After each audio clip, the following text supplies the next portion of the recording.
Good afternoon and welcome to the very hot sunset safari here on Djuma and Arathusa Private Game Reserves. My name is Scott and it's great to be back behind the wheel. The last few days, I'm sure a lot of you are aware, we've been doing 2 Nat Geo TV broadcasts wherein I was involved on bushwalks and it was great fun. Brent's turn was today, I was yesterday, and I was actually out trekking this morning at the very early stage of 3:30 a.m. Myself, Bright and Jeffrey headed out in the hope that we would find Shadow, the female leopard that we did in fact finding after she had just made an impala kill. The last thing I saw was the impala kicking. I didn't actually see her too clearly, but it was kind of simultaneous. As I saw her, Peter, who we had called into the area, also stumbled across her, and then our job as trackers was done and he took over and enjoyed a wonderful sighting with her, and we are heading back into the area where she was last seen. And I'll tell you a little bit more about exactly what happened as we go along.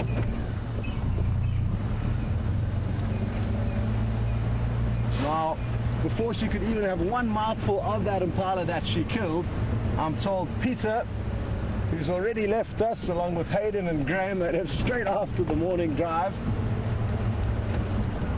she killed the impala, and within a few seconds 2 hyena came racing in and stole it from her, started feeding on it. She came back, tried to steal a few scraps, and they chased off again. She ended up getting a tiny bit of meat to feed on and was left lying in a riverbed not far from where she made the kill. So we're going to head back there and hopefully we're going to find her.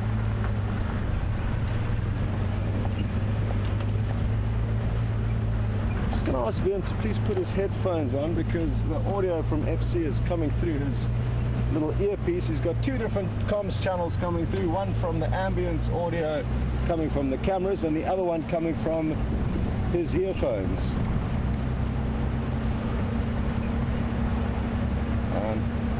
No difference to me. I've also got 2 inputs of audio coming through, although one is not from the audio of the cameras, it's from the game drive channel. I can hear Taxon giving a few updates. It sounds like he's searching for lions up in Buffles Hook, the property to the north of us.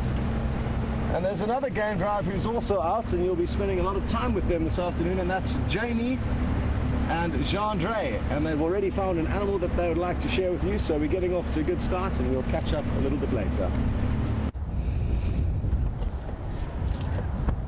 Good afternoon, everyone, and welcome to the Sunset Safari. And myself, along with Scott, are back again once on the back of the vehicles with you all.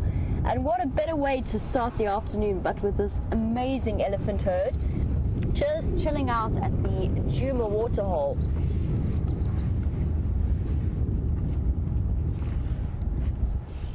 And they're looking perfectly relaxed. There was some interesting... Just before we went live, there was some interesting interaction with a couple of buffalo who came to join in the fun on this very hot and somewhat humid Sabi Sands afternoon. I almost feel like there's going to be a storm. Hasn't hit yet. But what a wonderful few days we have had, and what a wonderful way to start the afternoon.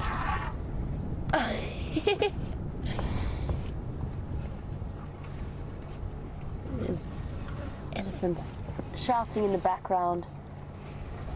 Now watch how they are focused around that particular point, and have a look at that.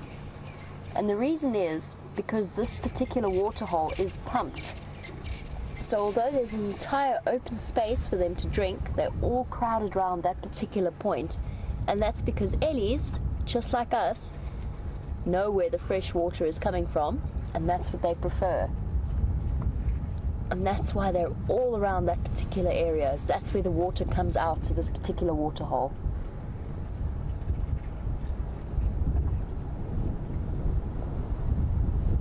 They still know how to share though.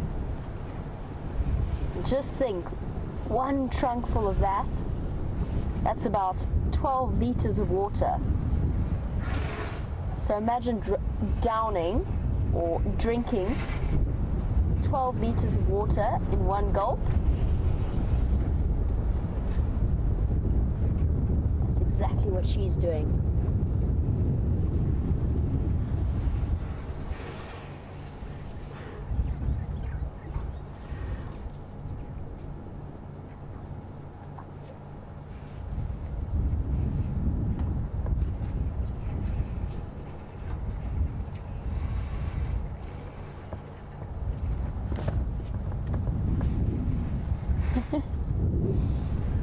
all crowding for space around that particular water point. And although it can be really difficult to hear over the wind blowing, I can hear them breathing and trying to breathe out before they take a big trunk full of water, which I can sympathize with, having choked many times myself, trying to breathe and drink at the same time. Look at all those trunks crowding for a bit of space. There we go.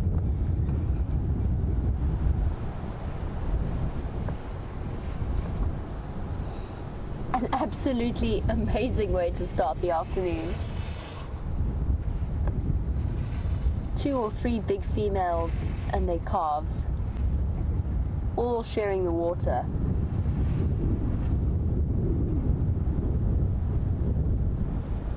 And I feel like the one on the right with her too have definitely won the battle of the freshest water here.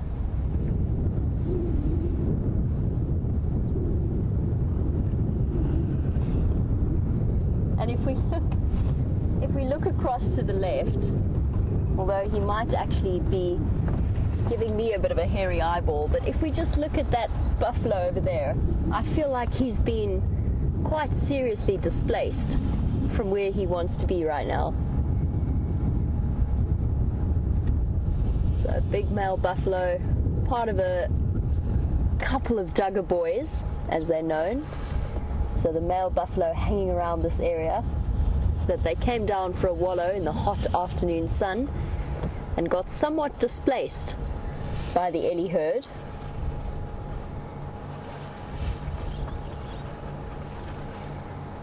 So they've all found spots in the shade to just hang out and spend some time. And October is such a typical month. So out here in the Sabi Sands and most of Limpopo in South Africa, which is where we are at the moment, this time of year, typically, which is exactly the pattern that this year is following, it's hot, it's dry, it's windy, you can hear it coming through.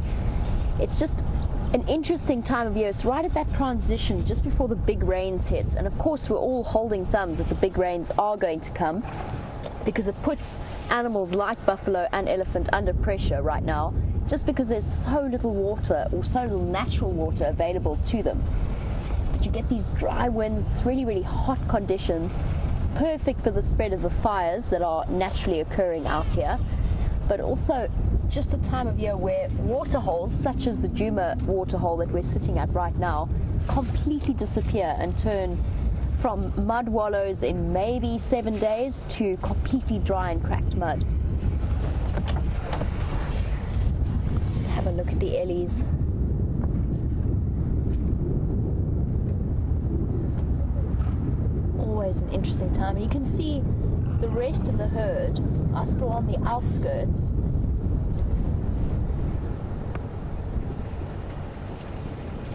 And at the moment, just driving past the original Djuma waterhole, you hit with the smell of catfish that are slowly dying in the mud. It's a time of year where we really, really need rain.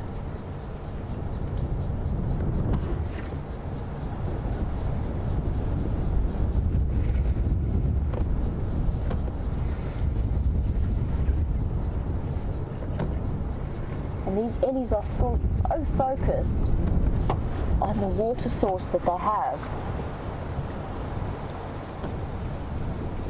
The female off to the left she's kind of, not quite, but she's kind of been pushed off to the side a little bit. She doesn't have access at the same level to the fresh water, so she's at the sort of the pan that is pumped and develops. She's been wandering around in there.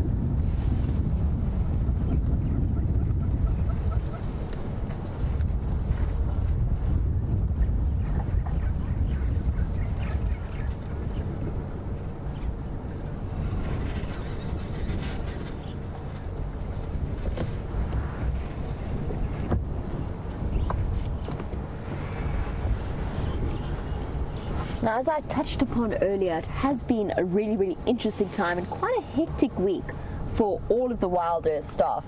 But that being said, Donna would like to know if we're back to the normal drive times. And yes, Donna, absolutely we are. Just for this afternoon, we are only doing a 2-hour drive, which makes it 4 to 6 South African time. Please don't ask me to convert, because that's an absolute struggle at any point in my life. But from 4 to 6 South African time, so from our starting point, 2 hours. But from tomorrow, it will be completely back to normal, and then we'll see how daylight goes and when the sun is rising and the sun is setting. With temperatures as hot as they are, I'm sure that we're going to be going backwards at sort of half an hour or so, just because it is so hot. But we do really, really appreciate all of your support in the times that we have had to shift drive times around, and we've had to reserve certain times for all of the stuff that we had to put together. And we do really appreciate from our most loyal viewers who've been with us as long as they have. Thank you very much. We really, really appreciate it.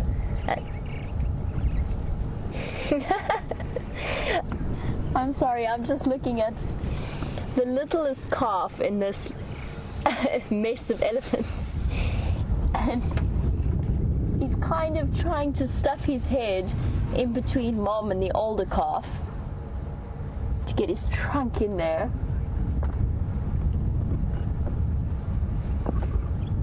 Has to kind of tuck his or her, I can't quite see from this angle, but tuck his head under there to get access to that water. And just to think, we've been sitting here for at least the last 5 minutes, if not longer. They are thirsty, thirsty animals. Look at that. You can see how she's manipulating the water source.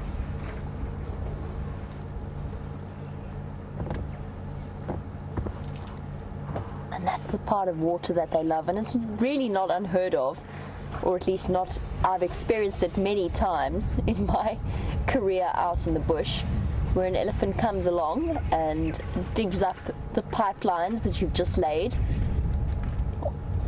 just to get at some water that they seem to enjoy far more than the water that they actually have access to.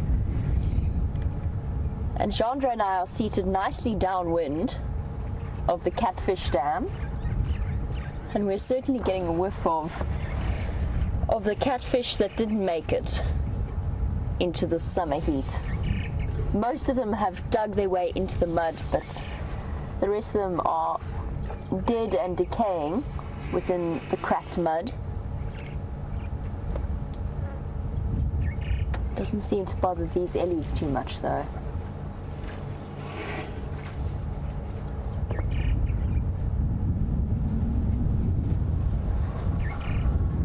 And if I'm quiet for a moment, I'm not sure, it's so windy at the moment, but I'm going to try and be quiet so that you can hear the sounds of them slurping and drinking, if I can use that word.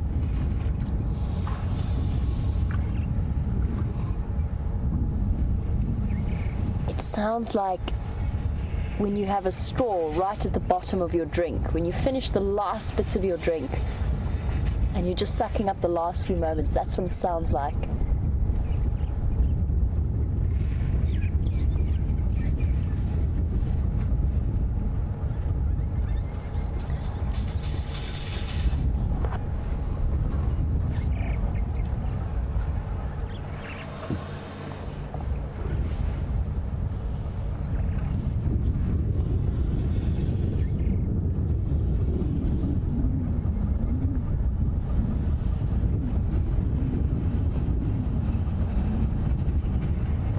Well, we're just sitting watching as she's the largest female in this particular group is drinking away.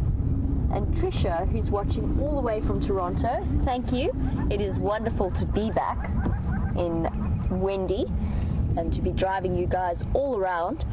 And you were wondering if she'd be kind enough to share with the other Ellies that are around her. And at the moment, she's definitely quite happy to share with the two youngsters. Just looking at their sizes, I would say they No, I think only one of them would actually be her calf. The other one is obviously, because of the relationship of the herd, is related to her, but not necessarily her offspring. And she's quite happy to share with them because they're somewhere under about 6 years old. But you'll notice that the other females, or at least the other female and her calf or her offspring, are standing off to the side. It's not that the female won't share, it's just that she's taking first advantage for her and her calf and the other individual that's with her. But she will be happy to share at some point. I think she's probably had to push her way in for now. And it's worth remembering that although elephant herds are so closely bonded, they still have moments where it's most important to look after yourself and to look after the youngest members of the herd, those of them who aren't the most resilient. And then after that you can be a little bit more sharing, a little bit more friendly towards the rest of the herd. So yes, absolutely she would, but it would take a little while. Jeandre and I just got a fresh whiff of catfish blowing across us.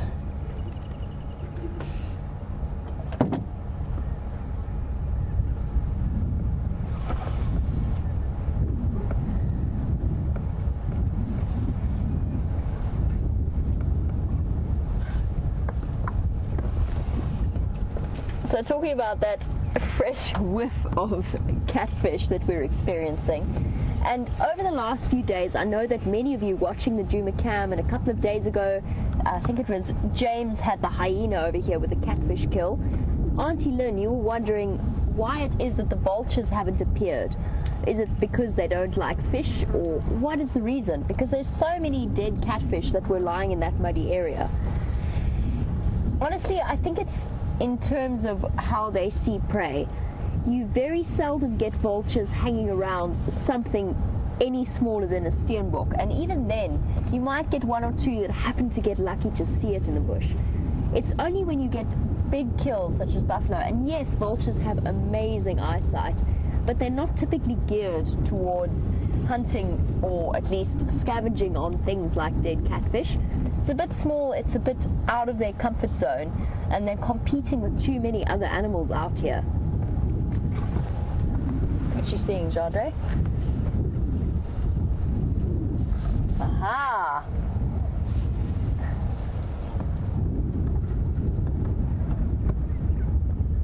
It's actually not often I've seen warthogs brave enough to come down here at this time of day. Where did you go hide? Is he ducked away? Oh, there he goes. Or she, I can't tell from this distance.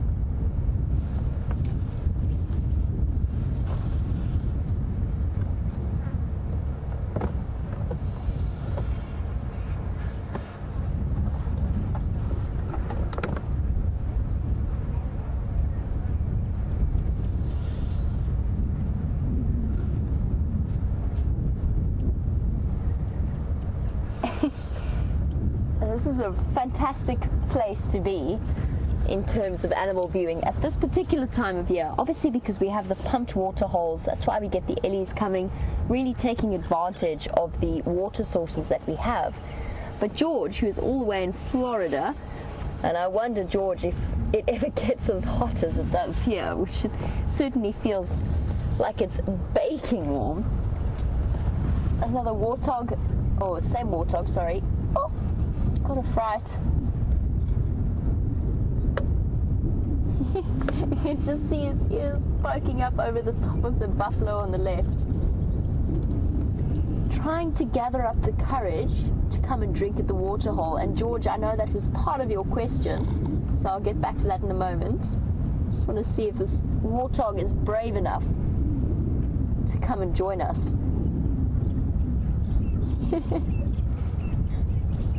Thinking about it, nope, not happening. A very cautious approach from that particular warthog at this water hole, and it is one of the only water sources that we have left, apart from Buffles Hook Dam, which is a naturally occurring dam.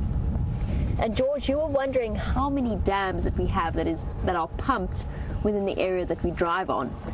Now, as far as I know, it's only this particular dam and the Arethusa Dam that will be artificially maintained. The Arethusa Dam is much, much bigger, and it seems to hold water in a way, so I'm not too sure if it's being pumped at the moment.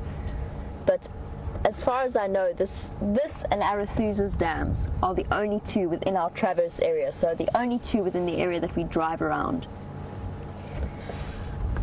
And I'm just watching because here is the perfect place to be.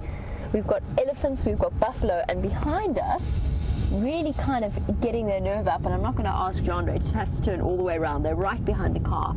But we've also got that herd of wildebeest that have been hanging around quarantine. And they're just giving me that look, like they're not quite sure. They really want to be here, but they're not quite sure if they want to challenge the elephants. I'm going to see if I can shift backwards slightly.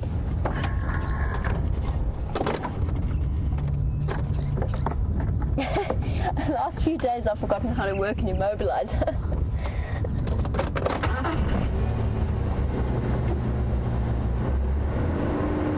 And it's not me that they're looking at.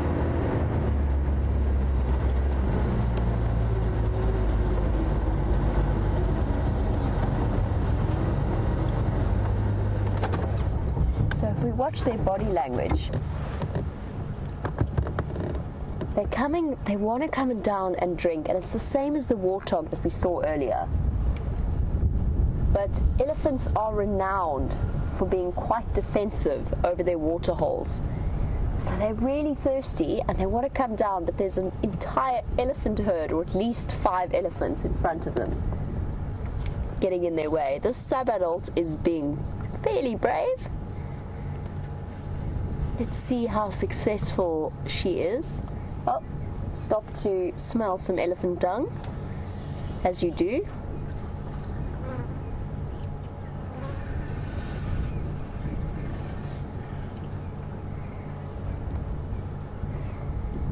Okay, let's see. Oh, there we go. That's the reaction. Shame. Oh, she tried. She tried really hard, but that female who has been hogging the water source just had to raise her head and take 2 steps forward. And the body language in Animal World was clear enough to say, no, you're not coming to share just yet. We're not done drinking. Oh, we have another attempt. Let's see how that goes. Getting watched. Being watched. Shame. She's so thirsty. She really wants to try. She's gonna go. Watch the female on the right. Trying to get close. There you go. Let's see if she manages this time. You can see the calf. Oh, there we go.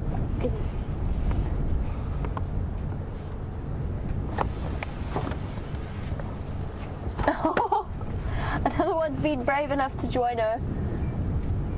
Well done, wildebeests.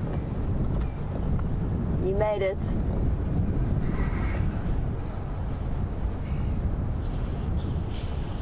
To the opposite side of the drinking hole.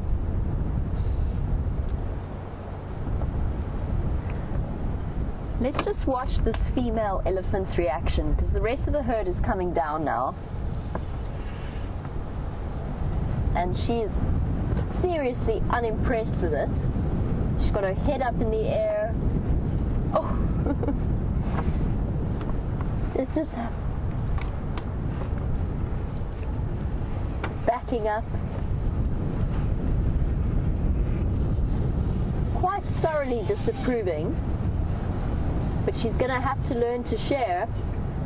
This is the only water that's left in this vicinity. Here comes another one.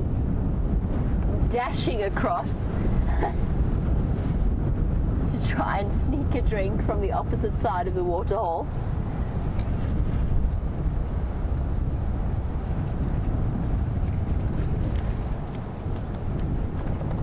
And you wouldn't think of elephants as animals that the other sort of prey or herbivores would have to avoid. But you have to remember that they look after their own first and foremost. There goes another one. Little soft contact call. Not quite old enough to want to be separate from at least the herd, if not mom. And believe it or not, those calves we were looking at would only have been born last year, December. That's how fast they grow. The other thing that has to be factored in at the moment is the fact that it is so windy. And it makes every animal out here a little bit nervous, especially elephants, but also animals like wildebeest that are a constant source of prey.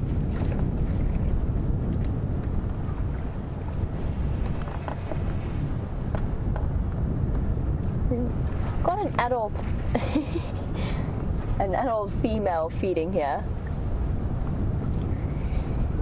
I'm going to tell you a little bit about adults versus sub-adults in a moment, but Chandra, if we can we can go that way. She's very cross. So I spoke a little about elephants not wanting to share. And they're chasing them all around. Look how cross she is. I think the tree might be a little bit in the way of the female on the right. I'm going to slide forward a little bit. She's relaxing a bit. But she got so cross with the wildebeest on my right that she ran off and chased them. Even though there's plenty of water, there's plenty of space to share. Still, see that head up? Ears out, looking down her nose almost. Yeah, look. A very clear indication. Are you done now? Are you going to stop chasing them away? Her calf is picking up her mood as well. Can see. Also, mimicking mommy's posture. Ears out, looking down nose. Feeling brave and big.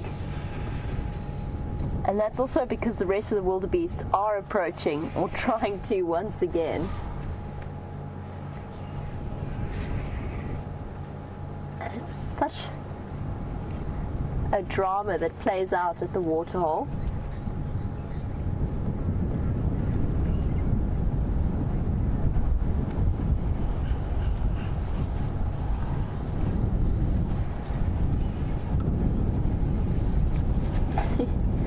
As we watch the situation play out, we've got a buffalo who's come down to come and drink here, complete with oxpeckers who are quite happy to share and sit on the back of the same buffalo. No problem there. Isabella, who's 4 years old, would like to know why the elephants don't want to share in this particular instance. And Isabella, I think it's because, it's hard to explain, but I think it's mainly because they've got to look after each other. And that's the first place that that's the first thing they try and do. You can see they're quite happy to share with the buffalo, strangely enough. But I think because they're stressed and thirsty, they just want to make sure that their babies get their first drink. It is so important. It's not the way that we do things as humans. Obviously, we want to share first. But for these elephants, because they don't always get a drink, it's important that their mothers and their aunties look after them first.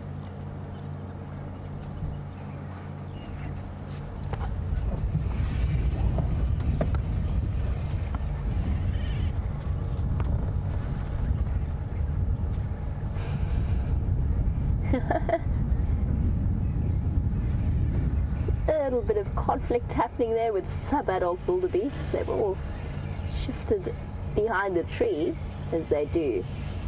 But back to Isabella's point about not sharing, Diana, you were wondering why it is that a female might kick away a baby that is trying to suckle. And the answer is mainly, most of the time it's a female that's not lactating, so not producing milk, but sometimes it is a female that's producing milk, and they just push them away because it's not their offspring. So it's not their calf that's trying to feed, and they just try to push them away so that their calf has an opportunity to feed. It's essentially just they look after their own babies before they look after other babies, even if they do look after the rest of the babies in the herd.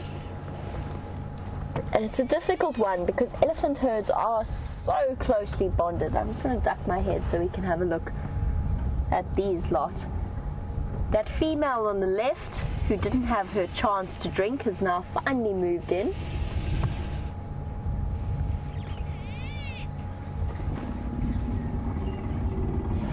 And she's making the most of it.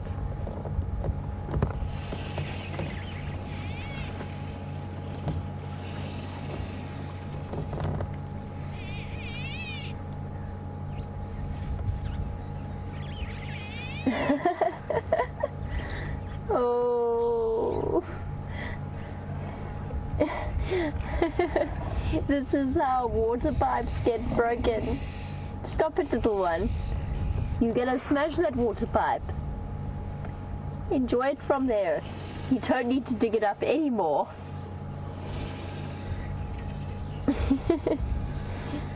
Still all focusing around that particular point where the water comes out. Some rumbling between them. And I mentioned before that they might be a little bit unsettled just because of how windy it has been. And Charlene, you were wondering if it is as windy as it sounds, because it doesn't necessarily look so windy.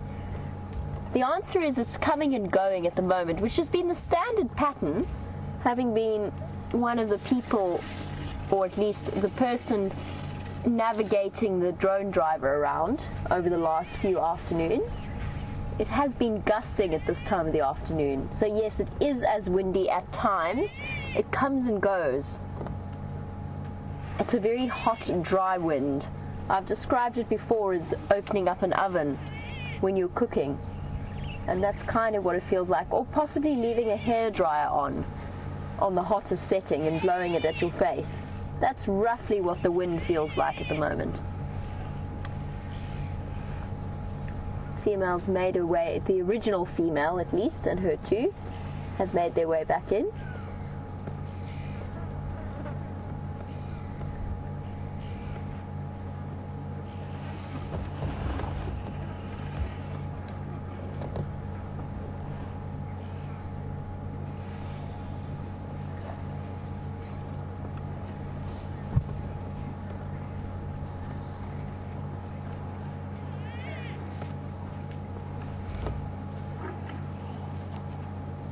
We spoke a little bit about females pushing calves away, at least female elephants pushing calves away. And just to carry on that particular topic of conversation, Jennifer, you would like to know if a baby's mother is pushing it away. So if she's not lactating and she pushes the baby away, oh, what's going to happen here? Hold on. Wildebeest is not that brave. Thought about it, is thirsty enough to think about it, but still not worth tangling with something that is roughly 4 or 5 tons in weight. When you're only 200 kilograms or 450 pounds, it's not really worth it. Sorry, Jennifer, we'll get back to your question in a moment. So they seem to have quietened down a little bit. And Jennifer, you were wondering what happens if the mother rejects the calf or isn't producing milk and she pushes the calf away. What will happen to the calf? It's a difficult one. It might be that the calf's actions eventually stimulate her to produce milk. But in the case where she doesn't and it doesn't work, and it's very, very rare that actually happens, but if it does happen that way, then the calf will probably die. It's not often that you get elephant cows that will feed another calf over their own. So that other calf would really have to compete with that particular offspring. It doesn't often happen, and most likely that calf will die. But it has been recorded to happen, and elephants do occasionally allosuckle offspring that aren't their own because they are so tightly bonded. And it's interesting if we compare them to, say, lions, where the one pride member will suckle, so she will feed cubs that are not her own, but they tend to time it very closely to each other. So lions will often have cubs within maybe a couple of weeks or so of each other. You're still watching the wildebeest. Shame, man. Let them drink. That's all they're trying to do. Still with that head up, ears out, slightly threatening posture. Not terribly impressed by the whole deal. And you have to feel for them.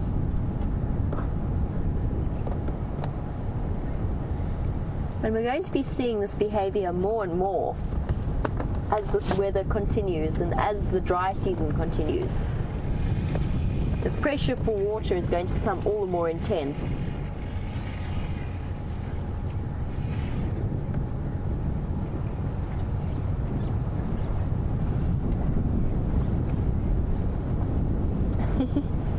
And just while we're sitting here,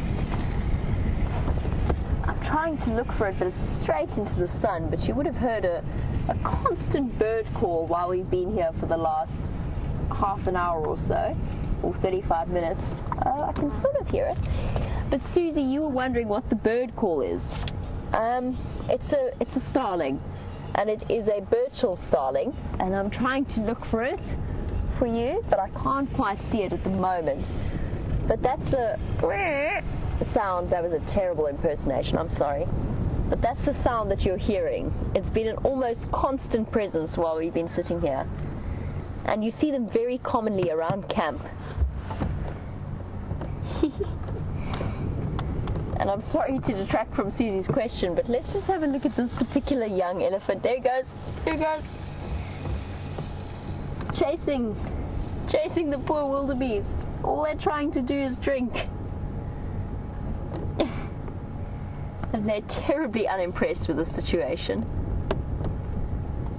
Haha! But two of them have been clever and snuck up round the back. Oh, 3 of them, 4 of them. They're trying to sneak around the back of the elephant. She hasn't noticed, and neither has the young one. So hopefully they get another chance to drink. Shame.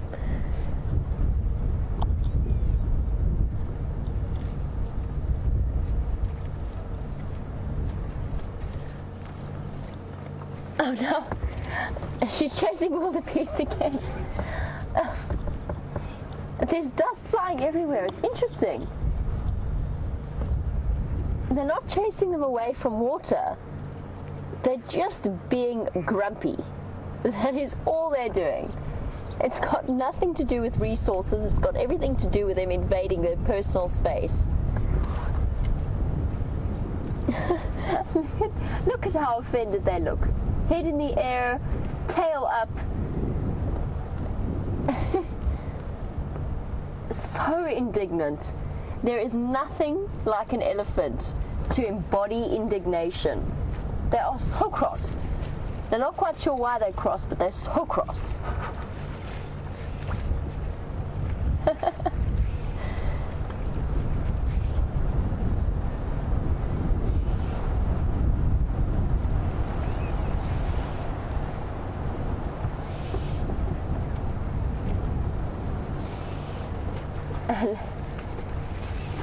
As we watch the poor wildebeest herd finally make their way to the dam and finally get their afternoon drink. I believe that this is Sylvie V's first time in a while viewing, and she's absolutely loving it. So welcome back, Sylvie. It is fantastic to have you. And as we stomping away in the water. Isn't this a special sighting to get to share with you? elephants being a little bit unfair, and I love elephants, but they are being a little bit unfair. But finally the wildebeest their patience has paid off. They finally had their chance to drink, and a very short-lived drink it was as well. I'm actually quite surprised by that. I thought that they would stick around for a bit longer. A couple of them are very, very thirsty.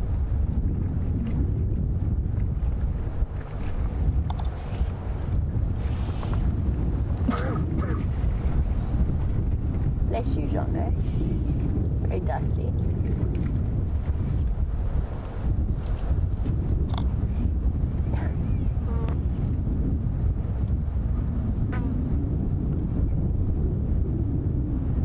Well,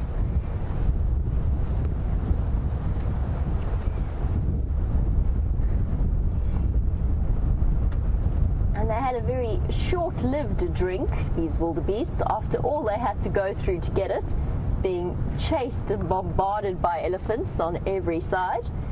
And Stacy, you were wondering if there's any crocodiles. Maybe that's why they're so nervous. The answer is no, not that I can tell. That being said, you never know when there's a crocodile in a dam. They have a way of sneaking up on you, and they can cover enormous distances overnight. I have yet to see a crocodile in this particular pan. It wouldn't be a... Oh, hello, where did you come from? You're also waiting your turn. Little warthog has obviously been spending some time in the overflow, covered in mud. Oh, gone. Also feeling a little bit shy. Much like the crocodiles have been in my time here. I've never seen a crocodile yet. But they do come and go. They tend to favor the bigger dams because that's where the most access to resources is, but you just never know, which is why I would never advise swimming in a dam within Africa. Especially if you can't see, you just don't know what's around. And speaking of not knowing what's around, I believe that Scott has found you something maybe somewhat unexpected. So let's head across to him, and I'm going to see what else I can find and catch up with you a little bit later.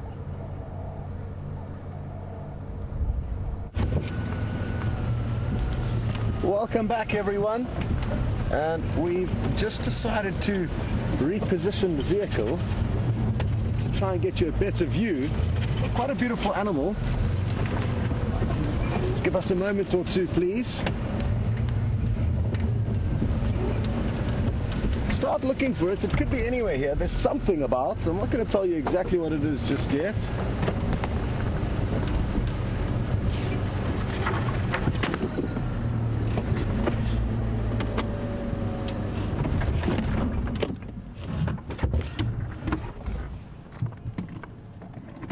As VM levels off the camera, you may have noticed some beautiful spots or rosettes, and as he zooms in, you'll notice we have been lucky enough to find Shadow, this female leopard. Sadly, my parking wasn't the best, so you can't see her face, but we will reposition also slightly to be able to get you a view of her. She's full of both duiker that she was feeding on late last night, which is a small antelope, and we returned to the site where she had that duiker kill at about 3:30 this morning, and she wasn't there, so we decided to head towards the closest water, which was the Arathusa waterhole, in the hope that we would find some of her tracks. And it didn't take us long to indeed find her tracks and start following her footprints, which led us to very close to where we heard her make a kill of an impala this morning. It was very interesting to hear. It's not something you get to hear very often, but once an impala has been caught from the herd, the alarm calls will be very different to that of when they simply see a leopard. Just going to try and creep forward a tiny bit forward. We are on the edge of a small cliff here, so just been delaying it somewhat. That should be enough. There we go. As I was saying though, she was successful in catching an impala, and the whole herd started shouting wildly at her. I was probably 100 meters away when I heard the impala, and I was on the phone to the girls in the final control room telling them to get Peter into that area as quick as possible, and him and VM were thankfully in that area anyway, and we stumbled upon her at the same time. As I said earlier, it wasn't long before the hyena caught wind of this opportunity to steal her food, which they did, but she did get a few scraps, and her belly's quite full, not nearly as full as it would be, and it would have taken her about 3 days to finish an adult impala had she have been able to feed on it in peace. But for now she's just relaxing in this cool sandy riverbed, and I hope it won't be too long before she thinks of going to have a drink at Arathusa Waterhole, which is only about half a mile away from us here.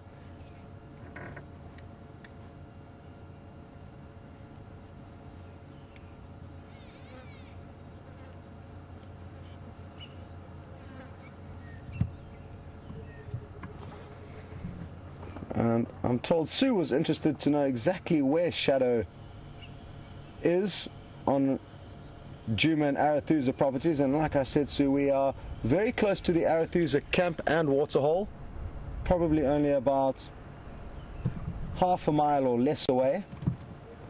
And interestingly enough, her last tracks that we were following this morning were heading straight down towards the waterhole, but she obviously did a sharp U-turn when she heard these impala that were in the opposite direction to where her tracks had generally been moving in the whole morning.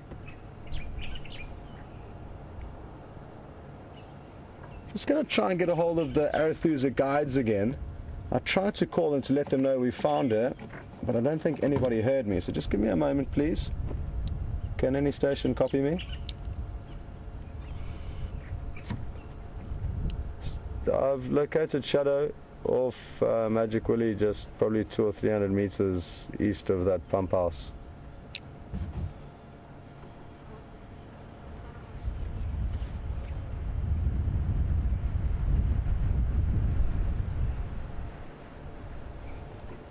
Last station, I'm not copying you clearly, but you're more than welcome to make your way. It's just myself here, and if you also don't mind just controlling the sighting, the standbys.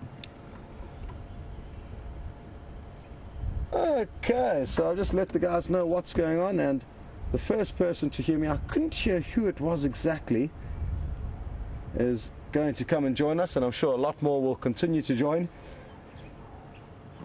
Excuse me, as the afternoon unfolds.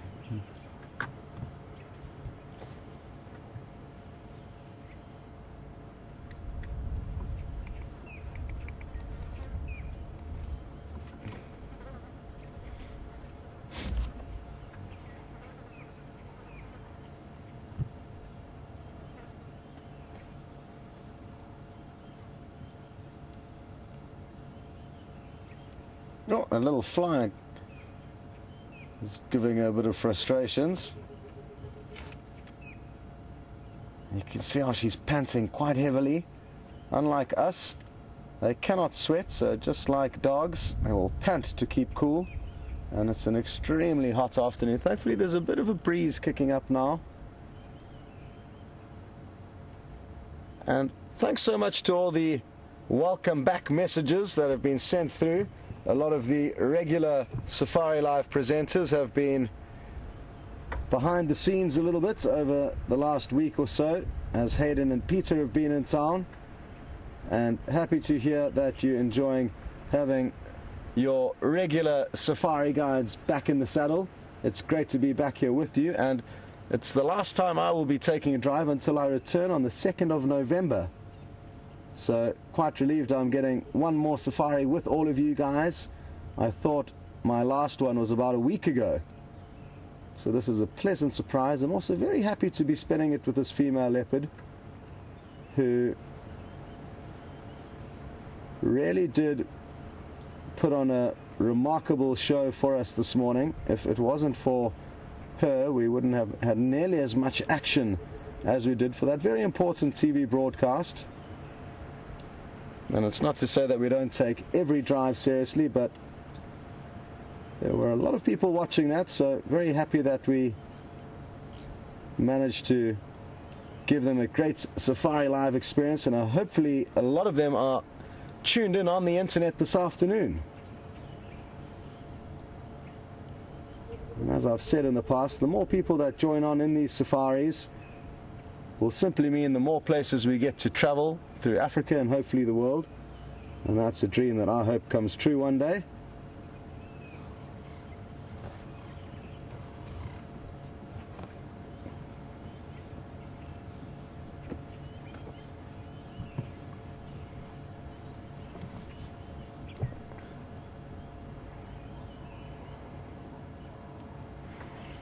Well, hello to Donna, who's just sent through a message on Twitter, and she would like to know if Tingana's around. Now, Tingana is a big dominant male leopard whose territory encompasses this female's as well as this female's mother, called Karula. And actually Tingana was last seen mating with Karula, and we are not too sure where either of them are. The fact that there was a mating pair of leopard on the Djuma waterhole camera late last night suggests that it could well be them. Interesting, because they would have moved a large distance from where they were last seen on the western side of Arathusa, but anything's possible. And their tracks entered Djuma from our southern boundary. Actually, when we were returning back to camp this morning, we found tracks of 2 leopards that were seen mating on the Djuma waterhole camp. Sadly, nobody had any luck finding where they headed from after the waterhole, but it could well be Tingana and Karula still mating back on Djuma, so hopefully Jamie will get lucky and possibly bump into them later or hear the audio of them mating. But I'm not too sure exactly where they are. We haven't had any confirmed reports, and it's dangerous business to just assume which leopard is which, just judging from the tracks on the ground. Oh, wonderful. Listen to that call. It's called a rainbird or a Birchall's cuckoo. Oh, it's right there. Well spotted, Vian. Oh, the sun's right in my eyes. Can you believe it? Maybe we'll get to actually see it call again. I think we will. Come on, call again for us. What perfect sunlight as well. I think we'll have one more crack at it. VM's fast at work and got you another great view of this bird. They're usually quite secretive. You often don't see too much of them. They're predators and often feed on small chicks that they pluck out of their nests, as well as insects, small rodents. And they've got a beautiful call.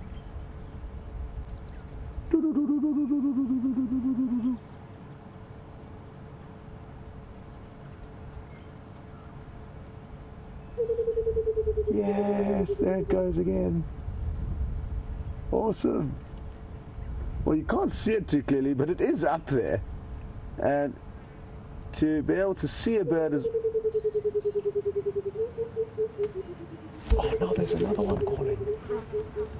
There's 2 of them calling around us. I can't see where the second one is. Maybe it's 2 lovers trying to serenade one another. Let's see if the other one doesn't call back now.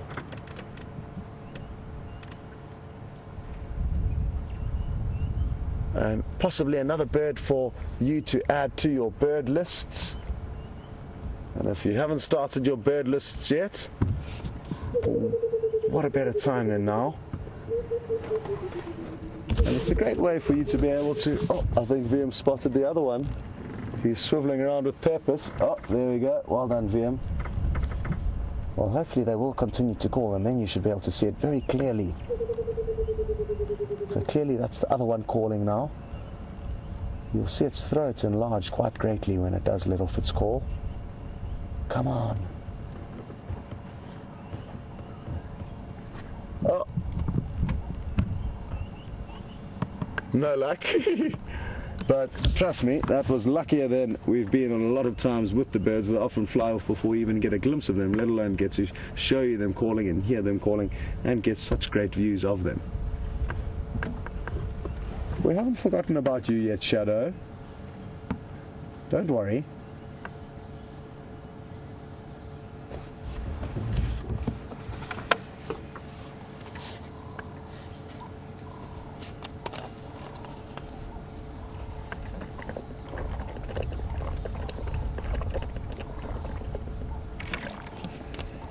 Oh, sorry, Shadow. I was just having a sip of my water and she didn't like the sound of it, or maybe she was jealous, who knows.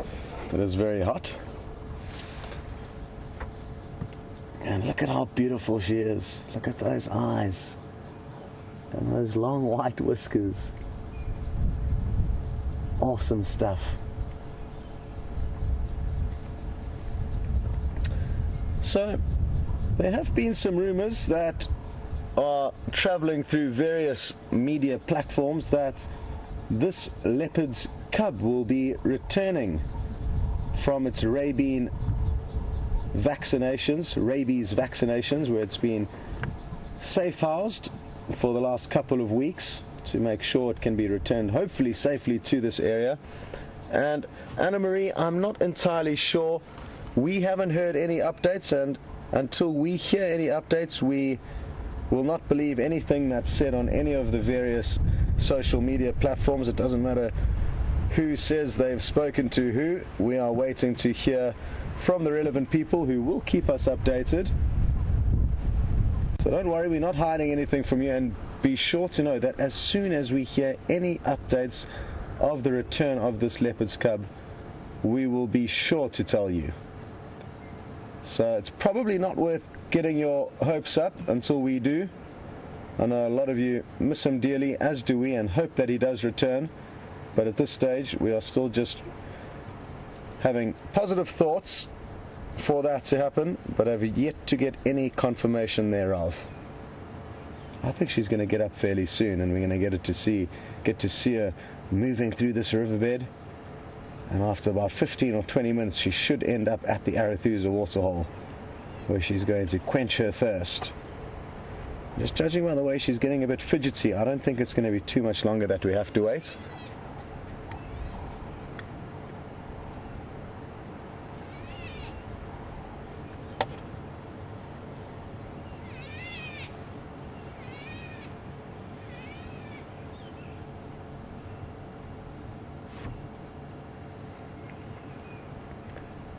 Deanna in Michigan is also interested to know what we think will happen when they do come to releasing Sandile, if that is the case in the future, which we hope it is, and whether or not it'll be close to where she is.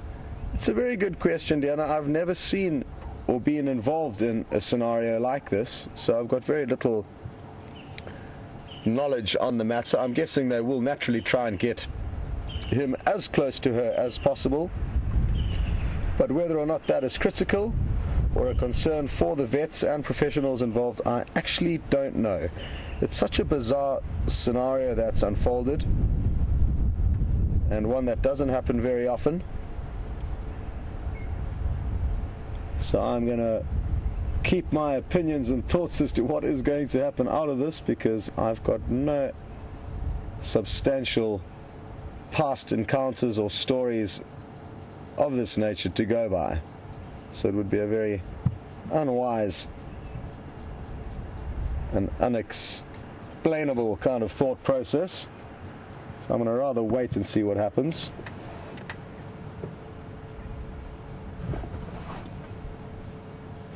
Hello, Mary in Michigan, and good to have you with us.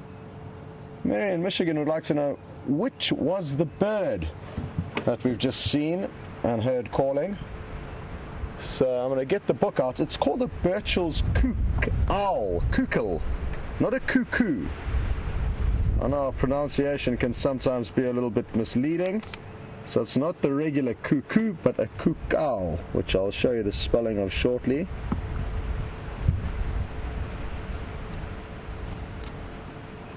My alphabet temporarily left me there, so I was struggling in the index. It's been a long, hard week for a lot of us, and I'm certainly looking forward to going and relaxing tomorrow. So this is at the Burchell's cuckoo, and there you can see it's spelled cuckoo. not cuckoo, C-U-C-K-O-O.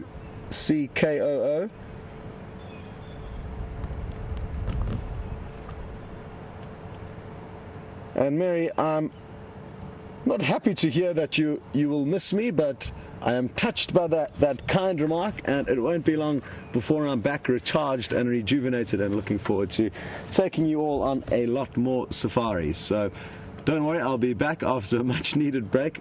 As much as we all love working out here, the cameramen, the presenters, the directors, 6 weeks in a very small place doing the same thing day in and day out can begin to start playing with your mind. And that's one of the things that you learn when working out in the bush. Towards the end of any 6-week cycle, after 7 days a week of work, you start to look forward to your 2-week break. So it's a much needed thing. And now we've actually been here for 8 weeks this time around because of the Nat Geo broadcast. So it was a 2-week longer than normal stint, and I can't wait to head home and see my friends and family.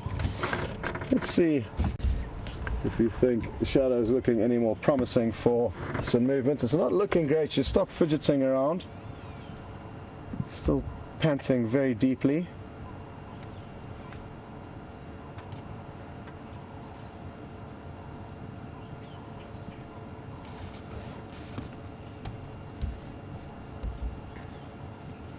Oh, well, great news from Mike in Florida. And he's just managed to get to his 101st bird on his list, thanks to the Birchall's cuckoo. So very, very well done.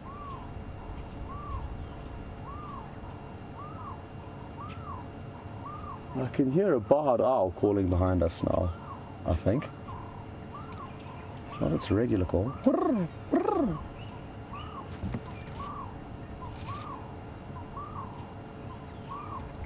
And it might be worth going and having a look for a little bit later on.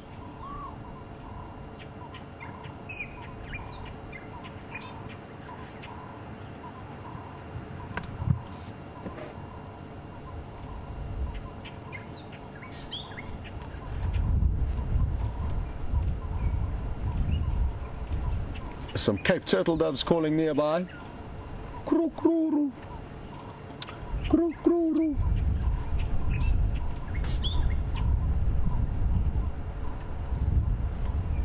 Now, rumor has it that there is some rain potentially forecasted tomorrow, which will be great for this area.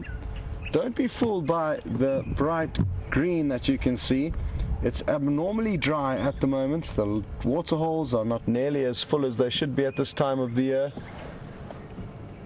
You can see a few faint and wispy clouds. Certainly doesn't look like anything too serious or that we should be concerned about for rain this evening, but I'm told that the weatherman does think that we are going to get some moisture, which will be absolutely wonderful. Possibly not for the safari that would be scheduled during that period, as we're not very well kitted out for rain, but it will be wonderful for the animals that live here. Having said that, though, possibly not for the predators. You know, the tougher it is for the prey animals, the herbivores, the easier life becomes for the predators. So you'd probably find that Shadow wouldn't mind if there was a drought condition, because there'd be lots of easy prey to pick off. But because she's such a good hunter, she caught a duiker yesterday and one today, she's probably not too concerned. Somebody's just looking for me now and probably trying to get a closer directions into the sighting, so I'm just going to try and help them. Go ahead.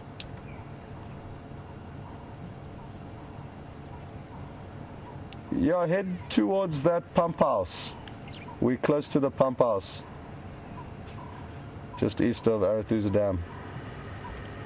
I've got your audio.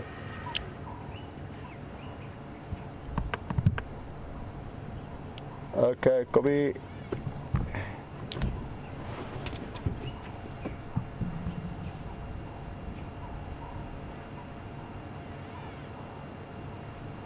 That sounds like Sips from Sibambili, who I actually worked with many years ago in the Kruger National Park at another lodge. A wonderful guy, extremely funny. I remember we got some guiding uniform, which is often fairly terrible, and then the guides never like it. They prefer getting their own gear. And we had the most ridiculous shorts ever made, and they didn't have a regular kind of easy access that you can slide your hand into, and you had to almost put your hands in your back pocket to get to the front pocket. And he came up with some wonderful fashionista terminology in an email to our head ranger that I'll never forget. A complete character, and he still says every time he sees me that the shorts are quite side pocketed. So maybe we'll bring that up with him again if he arrives.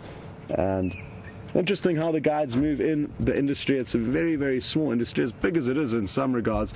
You tend to know everyone around, and one person knows the next person, and everything's kind of interlinked. So it's wonderful how you keep friends. And just last night, William, one of the trackers here at Djuma, handed his phone to me, and he said it's Frank and Ndlovu, and that was another tracker who trained to become a guide on the same guiding course that I did in the southern Sabi Sands.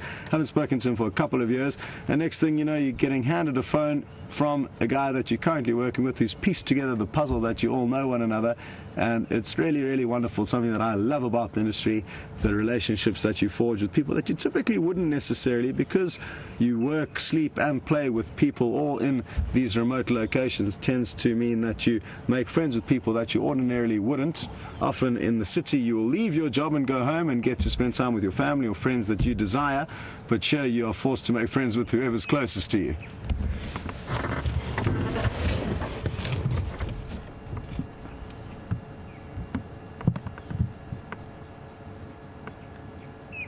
Now, for any of you who may have joined the show more recently, we're not doing a full 3-hour safari this evening. Our battery packs are all shattered. I was up at 3:30 this morning coming to look for this lady, which paid off greatly. But we're only going to be doing a 2-hour broadcast, so we're going to be doing the first 2 hours of the show. The last hour we will be relaxing. Just to forewarn any of you.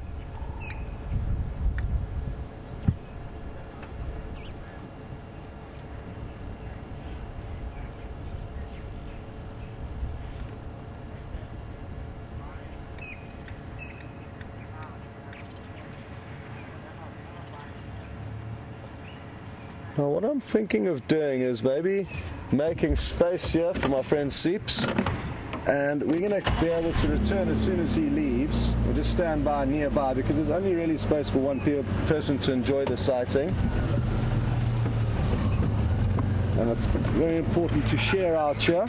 And we've had a great view of her sleeping, so let's let him get into a good spot where he can show his guests, who are probably only here for a few days. The usual length of time is only about 2 or 3 nights spent in the Sabi Sands.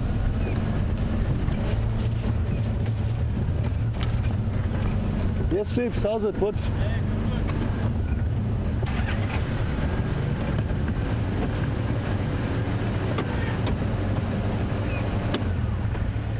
So, we've just let him slip into position there. He's probably going to have to re-maneuver his vehicle 2 or 3 times, as it's a very long limousine-like beast that is incredibly difficult to maneuver through the bush. I was actually driving one of these this morning, and I soon realized how lucky we are to be in these short wheel-based vehicles that are easy for us to nip around in. I wonder if we shouldn't go and have a quick look at the Arathusa waterhole, and I'm sure Seeps will call us before he leaves. It's such a beautiful evening, we might as well go and look around while we wait for this leopard to become active.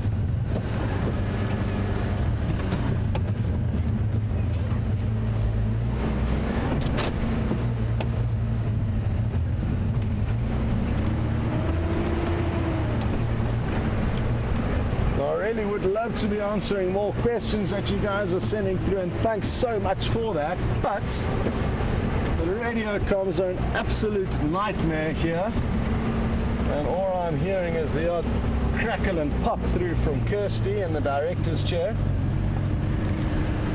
So don't feel that we are not trying to, we are simply lacking the required tools to communicate at the moment.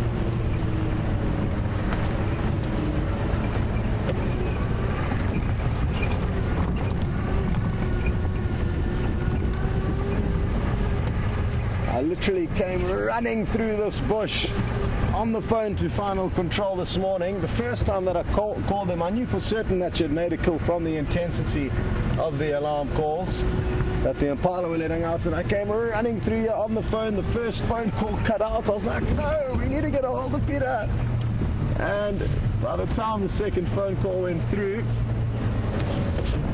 I could actually see where the Impala were looking. I was trying to be careful. I was so excited.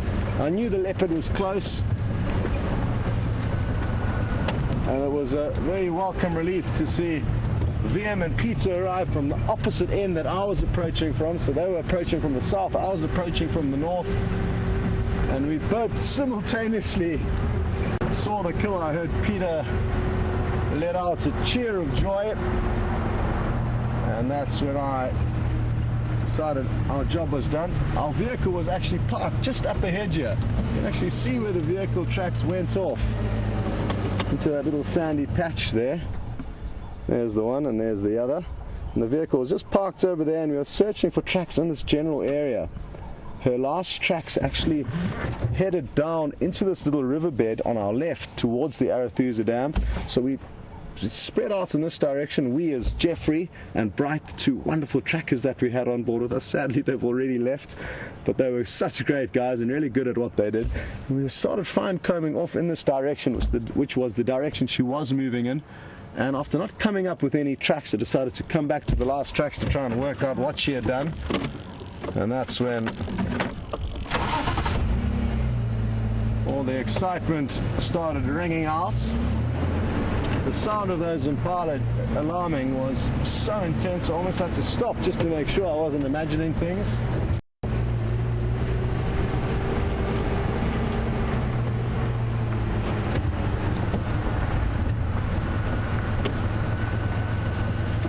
Thought about trying to show you a little squirrel there, but it ran off into a hole.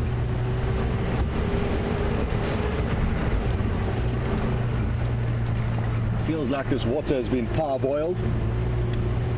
Not ideal. VM and I have suggested getting a little miniature fridge put in the vehicles to keep our beverages cold.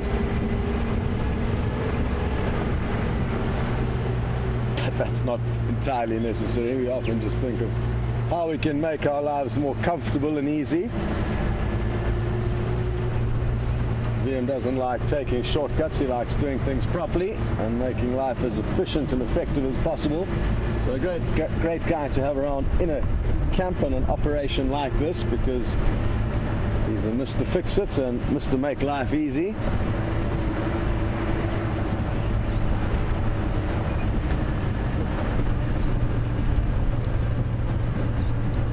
Seeps, please let me know if you leave or if she gets active.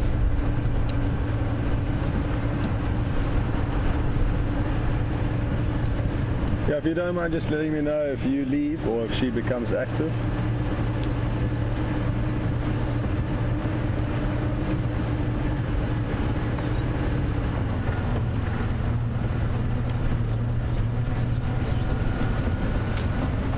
Copy, thank you very much. Okay, so Seeps has said that Shadow is still fast asleep, which is no surprise, and we can just stop here and take a closer look at what's going on at the Arethusa waterhole. Oh, there's such a pleasant breeze blowing over us. Oh, VM's found a grey heron in flight.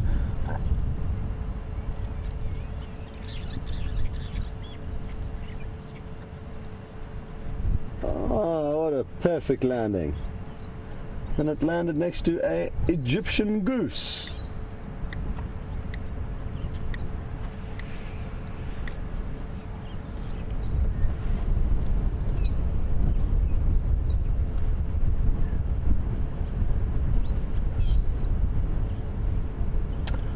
Well, hello, Joanne. And Joanne's interested to know if any luck was had finding two male lion which was seen drinking here at some stage last night.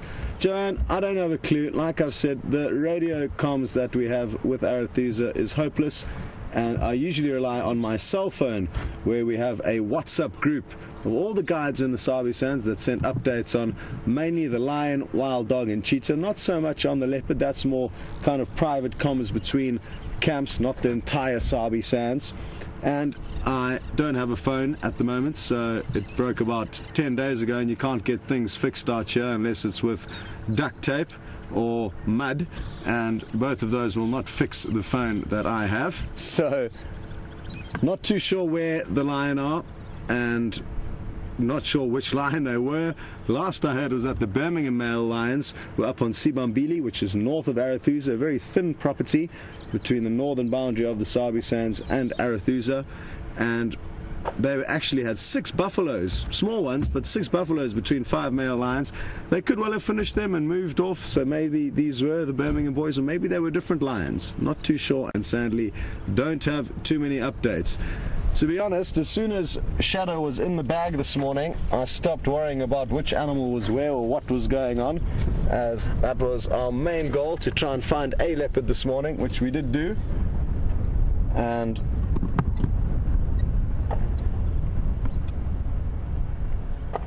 I'm not too sure what is going on with the other lions and leopards of this area. Oh, some swallows and swifts floating up in the sky there. Well done, VM. I know a lot of viewers always love to see these. These look to me like little swifts.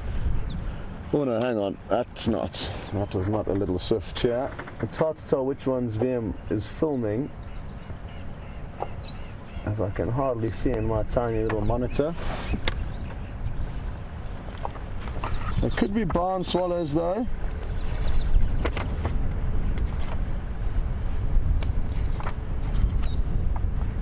Looks like they could very well be brown swallows. Look at that, what a beautiful sight that is.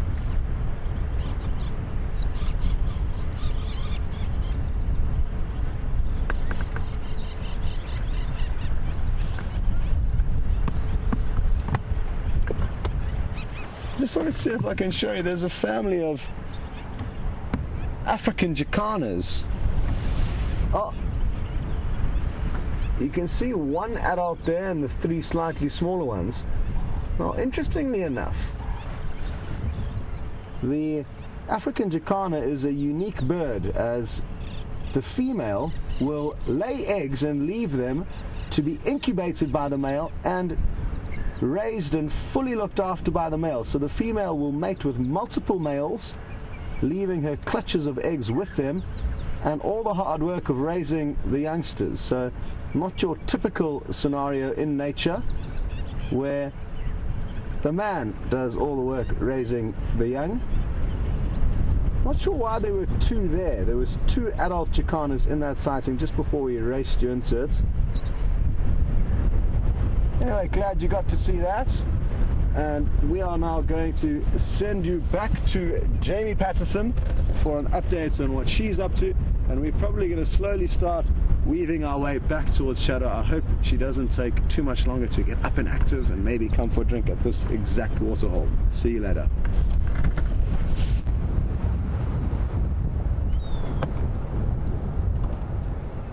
And having been looking at those jacanas at Arethusa Dam, I assume, we've moved on to another water bird and the vague disappearing bottom of a male buffalo.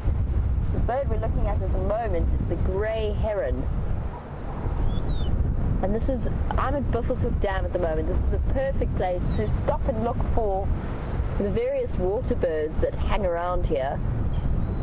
I can hear dickops, I can hear lapwings. I'm struggling to see most of them though, and as you can hear, there's plenty of wind happening around here.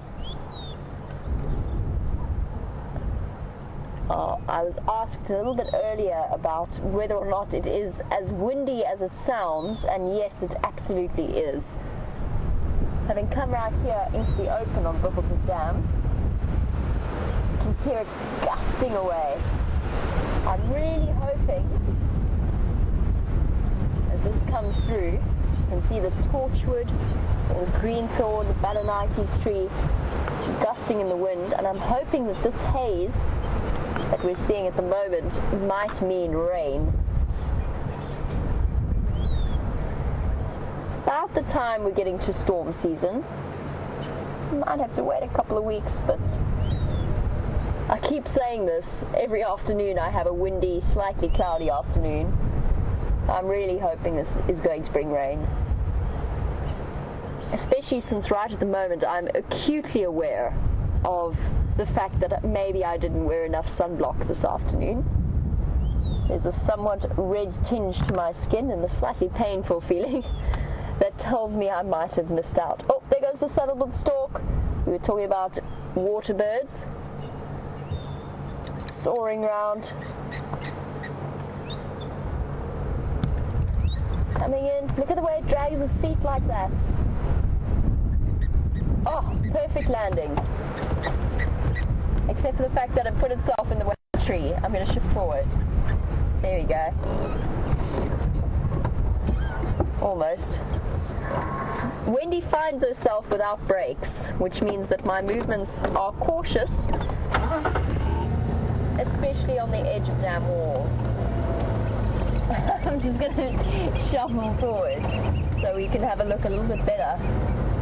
And just looking at Buffles Hook Dam, it's actually quite scary.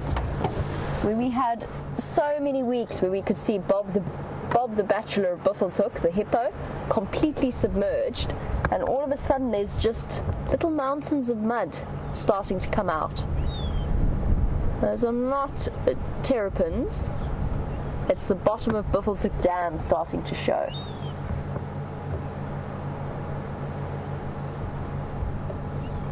Actually quite scary. A couple of weeks ago we had elephant sightings where elephants were completely submerged in Buffles Hook, and those little patches you can see are the bottom of Buffles Hook Dam coming through. But there's our saddlebull right at the end, having come in for a more graceful landing than I could probably have done at this point in the afternoon, as windy as it is.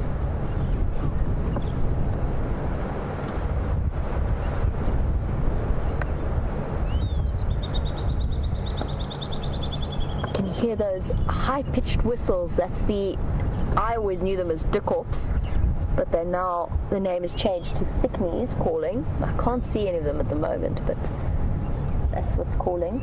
And that's the beautiful saddlebull stork.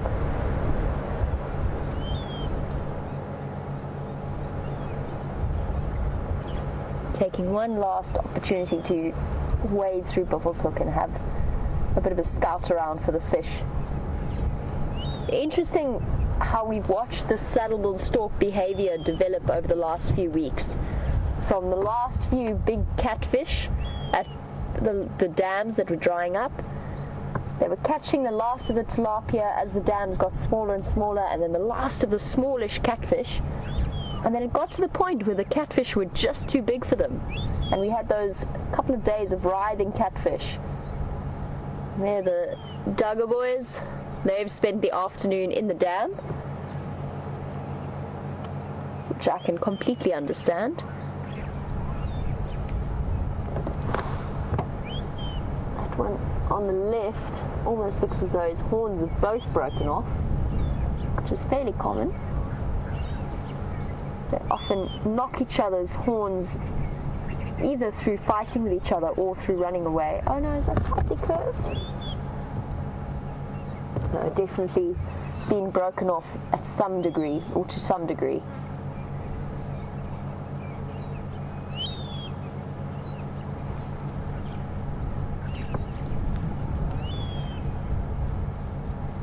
And of course, as the sun goes down, it starts to be quite a dangerous place to be for something like a buffalo. It's windy, it's getting dark.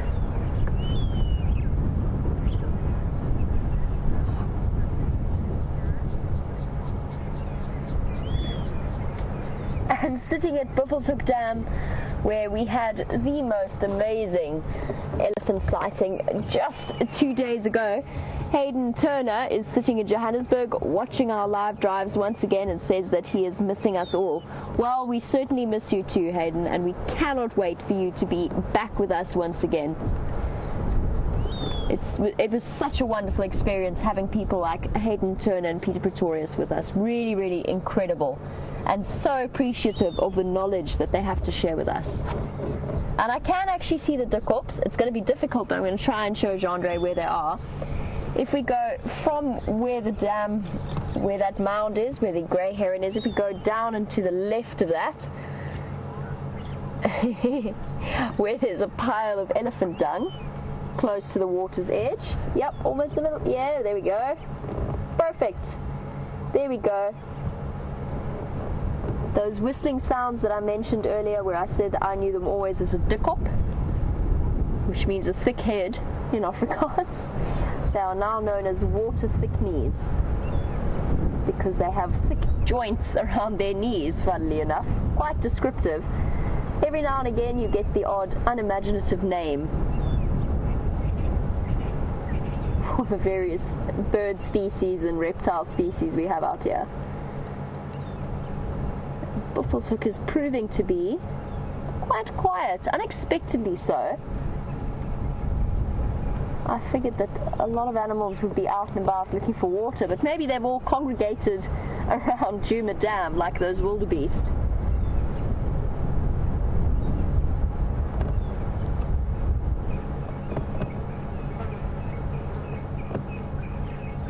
Although as Jean-Andre pans around, you sort of get an idea as to how many visits there have been to Buffles Hook in terms of the amount of dung we see scattered in piles around the dam. And just on the subject of dung, whilst I'm thinking about it, I did stop earlier just because I had to, and it's a subject that I haven't mentioned in quite a while, but I did pick up some really tiny elephant dung to show you all. So let me just grab that. It's just so tiny, I had to do it. And this baby could not have been more than, I would say, 6 months old. Just starting to eat solids. It's still got a very, what's the word? Sticky consistency. Hold on a sec. I'm going to grab the adult dung just to give you an impression of size. I've done this before, so bear with me if you've seen it, but this really is probably one of the smallest ones I've seen. Okay, just to give you a rough idea as to size comparison. There you go.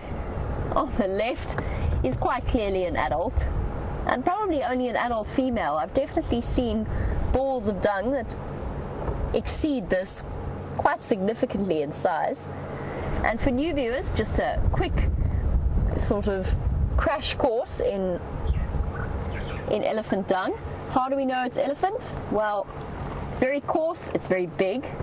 Oh, it was actually quite damp in the middle still. And it comes with a combination of grass and trees and leaves, bits of branch. Very, very different consistency to anything else you might find around here. I'm so glad I parked where I have, because bits of it, as I pull it apart, are currently blowing into my face. Definitely position myself really well right now.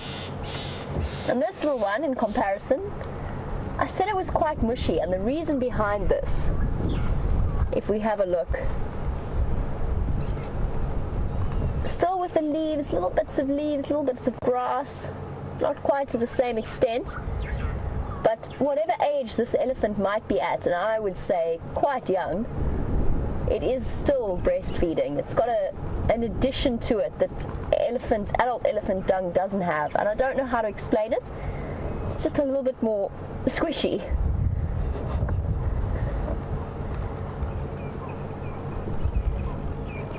But there you go. Baby elephant dung for you. Very, very baby. I mean, this is really tiny. Okay. Well, that concludes our Buffles Hook Dam experience. I'm going to dispose of the baby's dung as well as the adult's dung so it can head across. I'll just do a casual sweep of the dashboard, and whilst I casually sweep it away from me and not blowing into my face and into my eyes, I believe that Scott is still on Arethusa with that wonderful lady. So let's head across to him. I'll catch up with you a little bit later.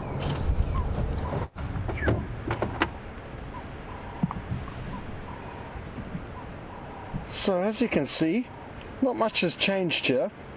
If anything, she's looking more comfortable than ever. Completely flattened out, still panting quite heavily though, but I can assure you it's cooling down dramatically, which I'm thoroughly enjoying. All the trees around us are blowing in the wind, but we are quite sheltered where we are parked. But everything around us seems to be getting a good breeze. That's why at this time of the year, as we get warmer into our summer months, you actually often see leopards up in trees, specifically the marula tree, and that's because they get the cool draft that flows through a few meters above the ground. Down on the ground, you're literally blanketed in grass and thick foliage, so it's good for finding leopard up trees, and hopefully we'll be seeing a lot more of that in the coming months. We didn't get to see many leopards up the trees in the winter months, and who knows, maybe she will surprise us a little bit later on. Not too much time left though, and I'm hoping that before the end of the safari, which is ending in about 20 minutes or half an hour roughly, I don't have a watch or a phone at the moment, so not too much time. VM's just given me a signal that it's about 30 minutes left, and let's hope that she gets active and goes for a drink. It'll be really beautiful to see, and also great to see her on the move through this riverbed area.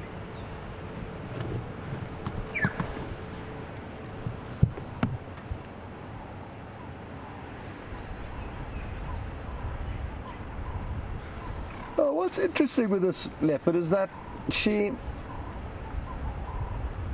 was seen mating probably about a month ago now, initially with Tingana and then also with the Anderson male for about 24 hours or 36 hours, so not too long with him, but two different males in consecutive days. It was about 4 or 5 days of mating that she underwent.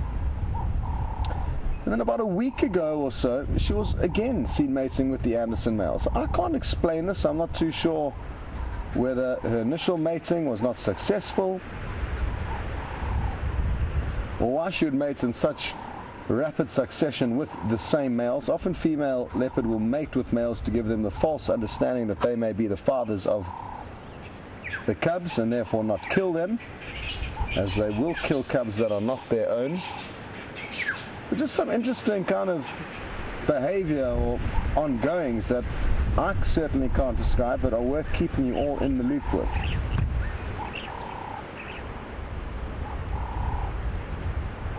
Regardless of whether the mating was successful or not, or why she did mate with the Anderson male about 10 days ago or so, let's hope that the mating either of the copulations with Tingana, Anderson male, or the more recent Anderson male sightings will result in some leopard cubs. We've been extremely unfortunate, I must say, that we have yet to see any leopard cubs in the year that we've been in this area. The Sabi Sands is renowned for incredible leopard viewing, which we have had. Oh, little stretch, but not of any tiny cubs. So Shadow, yes you, please, in a couple of months' time, can you have some new additions to the leopard family?